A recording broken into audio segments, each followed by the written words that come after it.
In all of my time as a Dead Space fan and content creator, I have only heard one instance of Dead Space No Known Survivors being mentioned. In my pursuit of the twisted lore of this universe, I have been unsuccessful in finding any videos relating or explaining the 9 episodic series that had led up to the release of Dead Space all the way back in 2008. This had led me into seeking answers from the mighty Google, but alas, they had no answers to my many questions. It's like the records had been wiped from existence. However, the only pages I could find to explain the story of these episodes was several news articles and the fandom of Dead Space. So in this video, we will be looking through what No Known Survivors was, why there is little to no information regarding this fascinating piece of history, and the story of the series and how it ties into the events within Dead Space, or perhaps Downfall as well.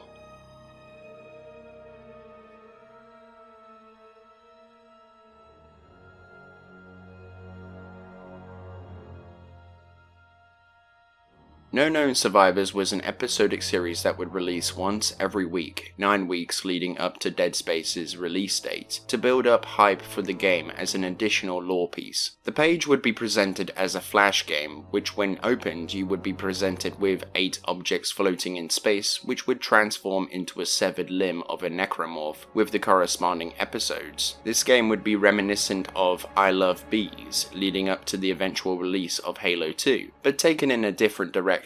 EA would hold a contest for the participants of No Known Survivors, where there would be a trivial quiz about the lore within the Flash game, with the top 100 scorers receiving a free copy of the Dead Space game upon release. The top 10 scorers would get the free copy of the game, along with a replica Isaac helmet, and the first place holder would get the free copy, the helmet, along with some other free merchandise like the Art of Dead Space book. Whereas I Love Bees would act in a sort of Easter egg hunt to figure out what was happening and the story unfolding before their eyes. No Known Survivors would be a point-and-click flash game experience. However, soon after the release of Dead Space Downfall, noknownsurvivors.com would be shut down and sold to a Japanese company that promotes jobs for the unemployed. Why is there little to no information on what happens within the story is pretty much down to the individuals who participated within the game, as I wouldn't put it past them not to record the experience, whether that be about blogging about what they found or writing it all down, which puts us at a significant disadvantage in this video, as the only record that could truly explain the story of these characters is within the fandom page, which could be someone trying their best to recollect the information that was presented to them all those years ago, or could be that they were the only ones to record their findings. Many people probably didn't feel the need or hold the foresight to record the lore within their experiences, which reminds me of the forsaken records of the BBC when they had burned or sold their records of such shows as Doctor Who to make room for new ones. Reason that the story of No Known Survivors reminds me of that is due to the lack of information, images and video evidence of the episodes. Who knows, maybe EA Motive will become like the BBC and animate the episodes. However, that seems very unlikely due to their past statements, which I feel is a missed opportunity, but that is a story for another video another day, so let's move on.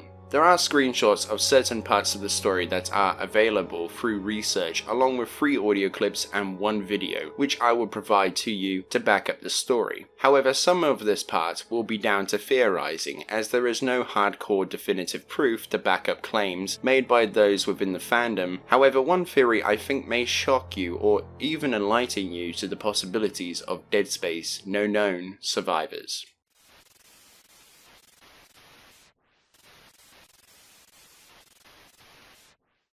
The story of this interesting title would be split into 2 tragic tales across 4 chapters for each event. The first story would introduce us to a survivor of the necromorph infestation known as George Greggs, who had locked himself inside his lab trying to hide from the necromorphs stalking the hallways of the doomed Ishimura, looking for more victims to recruit. Greggs would begin sobbing to himself in the terror of his eventual demise, as no one knew that they were in trouble, no help was on their way. Death would be an unsettling event that would be itching its way closer and closer to the many survivors who were lucky enough to have escaped the recombinated nightmares lurking in the vents. With nowhere being safe, it was only a matter of time before the end would come for them. when Georgia's CECLRC console would alert him, reminding him to review the recent request forms that day. Upon further exploration, looking through a window would reveal a grisly sight within the flickering lights. A surgical room could be seen covered by splattered blood and bodily remains. The first episode, titled Misplaced Affection, would house all kinds of clues about the past. The clues would reveal that the request forms held animations and dismemberments from the Aegis 7 workers. Most notably, one of the workers would be known as Jane Gorfair, who had recently broken her pelvis in a mining accident. A jar would be another clue. Upon further inspection, the jar would contain 4 fingers, with a name tag that reads Jane Gorfair. The next clue would come in the form of 2 audio logs, which would be patient consultation audio logs. Here, take a listen. Any problems with urination? Just balancing on one leg. Let's see. Have you ever received a replacement organ or a limb before? Nope. And what about pain? Any above the hip or at the hip? They got me on so many drugs I don't feel nothing. Care to tell me what happened? Was on a power welding assignment inside the chunk perimeter. We were all making overtime because we were way behind. Hastings, our Jenny operator, was on the phone with the point foreman, not paying any attention to the plasma buildup on the Jenny. He likes to yak, that one. Anyhow, he couldn't hear us yelling at him to turn it down a notch. So I X'd my torch and went to cool off the Jenny myself. Then, bam! Next thing I know, my entire team is standing over me. Jerry, our metal grip, is holding my leg and screaming at me to wake up. He was crying. I look at him and say, Jerry, can you stop the goddamn crying, for Christ's sake? You're a grown man. Sounds like you went into shock. Shock? I suppose. I passed out again. Woke up on the Ishi with a weird craving for tuna salad. I hadn't eaten any in 25, 30 years. Not since I left Earth. Tuna. Give me a cigarette. It's quite an injury, Mr. Billings. You can make a spare, though, right? I'll do my best. Please. I'm getting murdered on the comp settlement. Their taxes have taxes. I need to get back out to the chunk pronto. A lot's gonna depend on the nerve endings. Nerve endings? Yeah, they're vital to the new limb's functional capacity. That's why I ask you if it hurts. Well, my 2-year-old hit the stump with his toy the other night and had me crying like his little sister. I'd say they're still there. Mm-hmm. Well, good to hear. I think we'll have you back to work before too long. Much appreciated. Let's see, Officer Gautier. I'm Technician Greggs. I've got a couple questions for you today. Please call me Jane. All right, Jane it is. Call me George. Want to smoke? Thanks, no. So, it says here you're a hero. Congratulations. Just doing my job. But yeah, it was a big fire. Biggest we've had on A7 by far. I'm really sorry for the crew you lost. Me too. Good officers. They did save the barracks, though. Some would say that's worth the sacrifice, right? Did I just walk into a shrink's office by mistake? Yeah, why don't you tell me what happened? All right. It was a hub apartment fire. Another domestic dispute gone haywire. About a half a dozen officers responded, including me. So we went in with IE filter goggles and pulled out about a dozen people. I heard someone shouting behind the door. It was jammed. So I called into operations. The door opened enough to where I could force it the rest of the way, but as the 2 people slid past, the door got grumpy on me and slammed shut on my hand. Just as the fire was moving closer. Lucky for me, the pain from the burns helped me get over the smashed hand. Does it still hurt? To talk about it? No. Not the first time a P6 needed some spare parts. Won't be the last. No, I mean your hand. See, growing the limbs is simple enough. But successful attachment relies on the quality of the remaining nerve endings. You follow? You mean if I can't feel anything, my new fingers will just be jewelry? I won't be able to use them? Exactly. So, Jane, does it hurt? Yes, George. It hurts. Hurts like a bitch, actually. All right. I'm glad that you could be... Technician Greggs, please report to trauma. Technician Greggs to trauma. Sorry. Would you mind if we schedule a second appointment to complete the interview? Sure. How about over a drink? That's not what I meant. I was... We both look like we could use one. All right then. I'll buzz you tomorrow.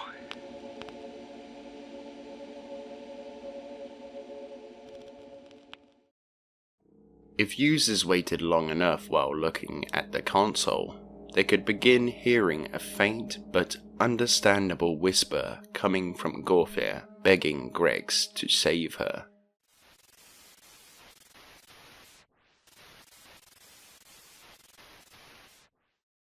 In the beginning of this episode, a loud roar could be heard echoing through the corridors, followed by a terrified scream. The room would quake as a hole was torn through the ceiling, and a murdered crew member would fall through, landing on George's filing cabinet. The jar with Gorfir's fingers would fall as well, and smash on the floor. This would push Greggs deeper and deeper into his ever-growing state of dementia. Something would then begin to bang on the door, clawing and scratching, intent on gaining entry to the lab. Upon inspecting the body, a transmission could be heard of panicking and scared survivors. Looking inside the cabinet would reveal the various attractions within the Ishimura, which would be restaurants, bars, and entertainment areas. In the back of the files would contain a cryptic message. Once solved, it would speak the words, "The dead walked the ship."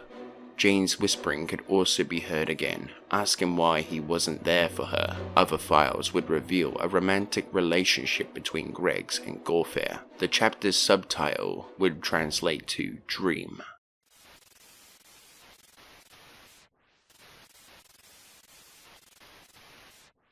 As the noises outside of the lab grew louder and even more terrifying, this would lead into Greggs having a mental breakdown, hearing more and more of Jane's whispers, along with more of the recent events haunting him. The recombinant organism could also be seen in this episode growing throughout the decks of the ship, which also begins to creep its way into the labs, growing in small doses, especially close to the hole made in the previous part. Loud banging on the door and inhuman growls would be present outside of the lab as well. It is now apparent that the creatures infesting the medical deck are aware of George's presence within the lab. Unfortunately, it is made aware that they are succeeding in their mission to gain entry as the door begins to buckle and shake. In the previous chapters, users would have the ability to download files, which would now be available to be viewed, revealing a video showing precious details of Jane's backstory and Earth's subtle history. At the end of the video would show another cryptic message with the CECL console prompting a password to be entered. When heard with a critical ear, the hallucinations of George would reveal another cryptic phase that would turn out to be the password, revealing an animated depiction of the date between George and Jane. More hallucinations would begin to follow after watching this animation, Jane whispering and asking George to return her fingers to her. Reviewing the injury reports would reveal another message stating, "I love you."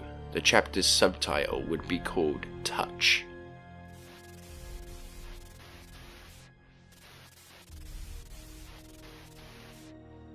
In the final part of George Greggs' story, the episode would depict Greggs' final moments. The episode would open with George kneeling on the floor holding Jane's severed fingers, while the door was continuously being broken down. With the door being buckled further, there would be not much time left for Greggs. As George would be stroking the fingers, a video transmission would begin playing on the screen behind him. The video would be an earlier transmission while she was still on Aegis 7. She would tell Greggs in this transmission that their relationship was over, as she felt it would not work out between them, when a growl and scream would cut the transmission off, implying that this was made at the time of the colony outbreak. This is where the door had finally given way, and the screen would cut to black.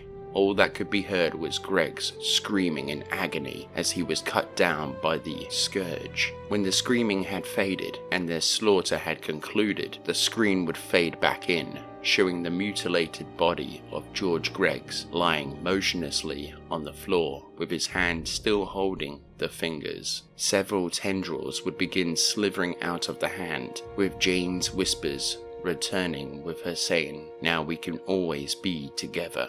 The chapter's subtitle would be lose. In the 5th week leading up to Dead Space's release date, an intermission would play until the following week. In this part, an audio log would play talking about Jane and George's fate, along with the necromorph infestation, talking about how it affects all humans and even the unborn in the testing facilities as well, giving us the idea of the lurker's reveal in Dead Space. In this chapter, the lore is not presented very well, but I will try to provide the story of these parts of the 2nd chapter leading up to the events of Dead Space. However, there are still a few theories that I will share with you as we go underway in the certain episodes that present these questions. These episodes follow a man known as Gavin, who would be the playable character in the game. Gavin and his colleagues were spacemen who conducted space experiments and surveys. However, in a cruel twist of fate, the ship that they were on board would come to the outskirts of the Aegis system. However, due to being too far away from the action of the outbreak, the occupants of the ship would not be under the influence of the marker. However, they would be by another entity.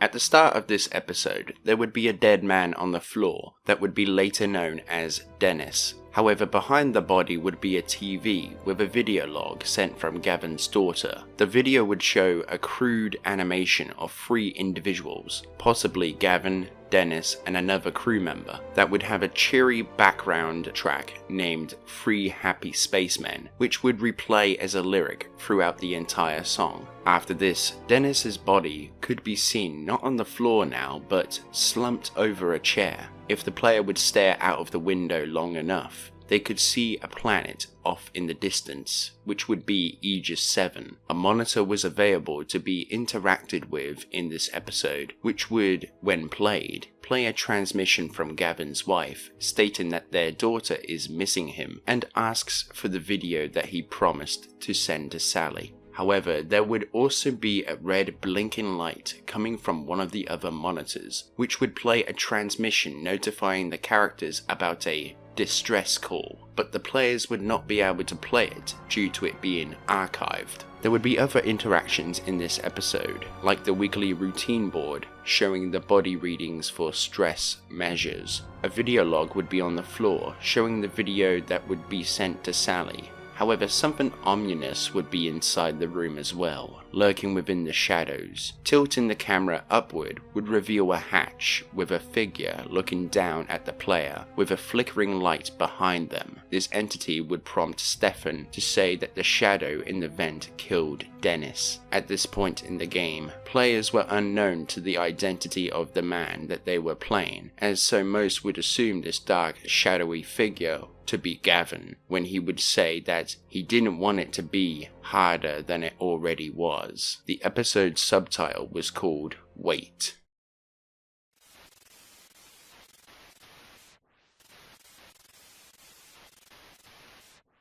The cheery tone of the previously mentioned video of 3 Happy Spacemen would take a certain shift in this part, playing with a sinister tone, showing Gavin to be crying while stabbing his colleague Dennis, while Stefan runs for his life. However, the other monitor was blinking red and could be listened to now. The audio transmission would be of the 3 men discovering a distress beacon from the USG Ishimura. All 3 of them would soon realize that the Ishimura was in the restricted area. Everybody hang on, I'm looking up the procedure now. Procedure? Beacons. Here it is. Forget the manual, just locate the damn thing. Gavin, can you get the flight plan and manifest? It's coming through now. Ishimura Planet Cracker First Class. Here it is. Sector Rhesus 49er Mark 278 point on 7 Meinhof system. Scanning now. It's not there. You sure that's the right flight area? Of course I'm sure. It's right here in front of me. Scan it again. I'm telling you, there's nothing there.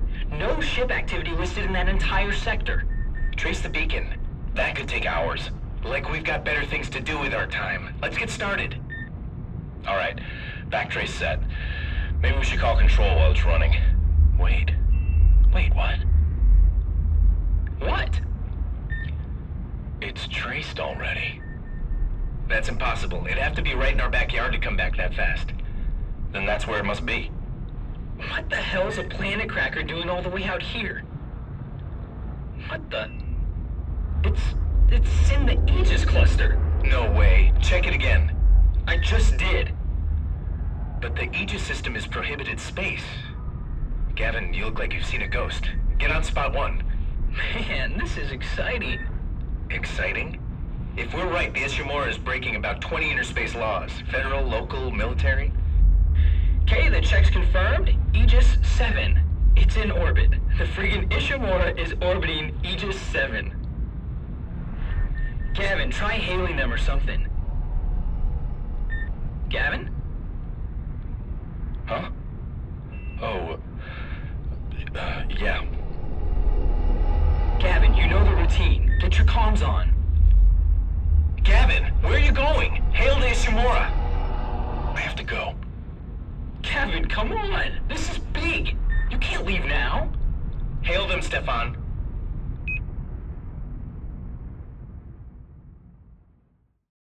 Most of the interactable screens from episode 1 would be smashed with blood all over them now. Looking back at the shadowy figure lurking in the vent would prompt Stefan to state that they used to be friends, with the figure replying that he did not want to do this, but he had to. This episode's subtitle would be called Contact.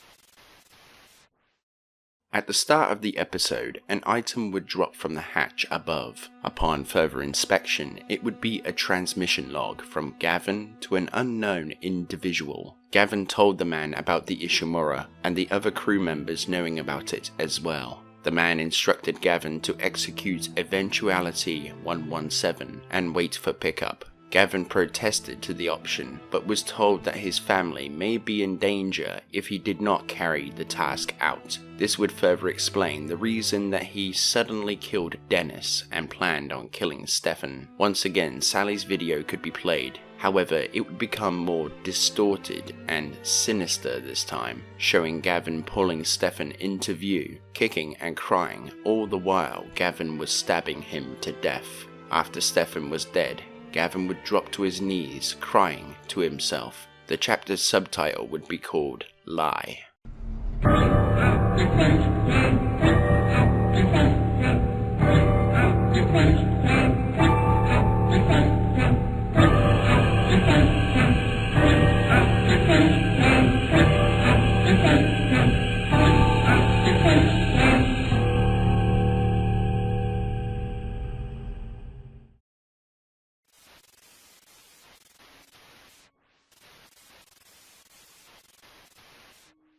The last episode picks up where we left off, with only a video depicting Gavin cornering Stefan with the blade. Stefan would attempt to bring Gavin back to his senses, showing him a picture of his family. However, Gavin would stab him repeatedly in the chest until his death. Gavin would then contact his boss, informing him it was done, and proceeded to walk away. His boss would tell Gavin to come back, however, Gavin refused and decompressed the tub, sucking himself and his friends into space. Their lifeless bodies would be seen by an unknown ship coming close to the tub. The boss would mention to them that there was no need for a cleanup operation and suggested moving to their rendezvous point. This chapter's subtitle would be called Leave.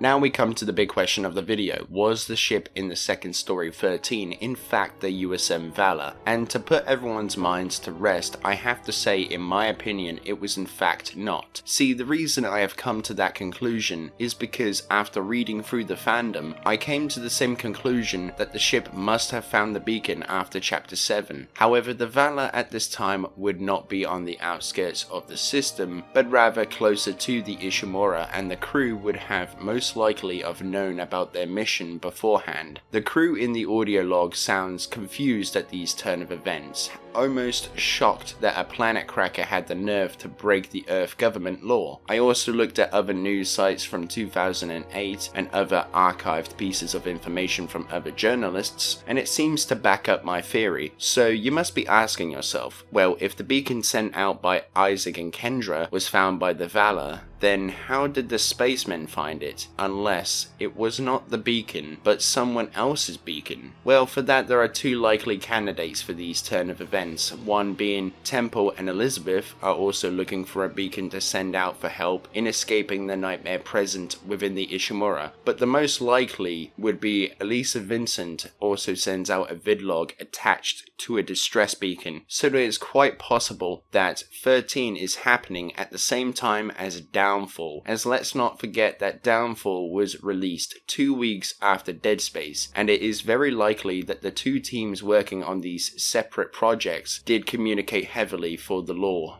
This explanation of what happens to Elisa Vincent's beacon does sound plausible, along with one of the pilots of the Kellion actually saying, USG Ishimura, this is the emergency maintenance team of the USG Kellion responding to your distress call. Come in, Ishimura. It is even more likely that the distress call was from Elisa Vincent and not from Nicole or any other crew member, as the long-range communications was cut off by Captain Matthias and Nicole's message was sent directly to Isaac, and with Isaac's inability to play the full video and Hammond even remarking that he is sure she is around the ship somewhere, it is even more likely that no one else saw that transmission. However, that brings up another quote from Kendra. Take a look at the video from Nicole, implying that she has in fact seen the ending, but how? Well, Kendra is a computer specialist with such abilities like hacking. She could find the video through Isaac's rig, watch it, or perhaps while Isaac was sleeping aboard the Kellion, she watched it behind the crew's back. However, let's go over a brief summary of the story, shall we?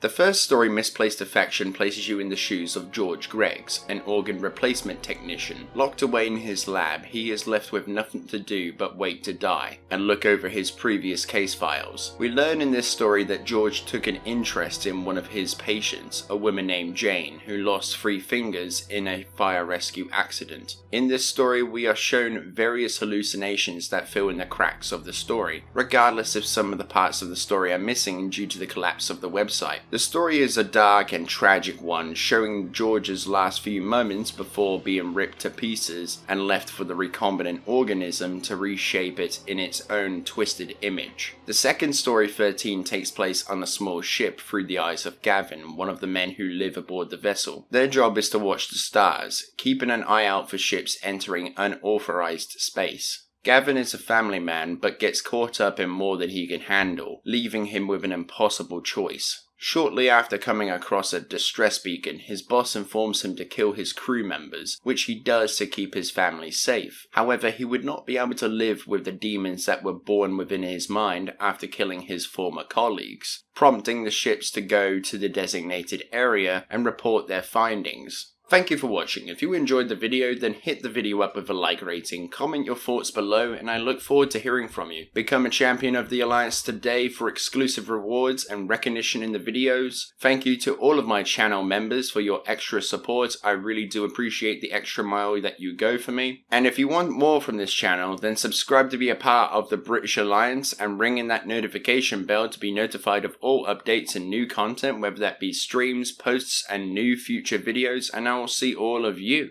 awesome people on the front lines, and have a good one.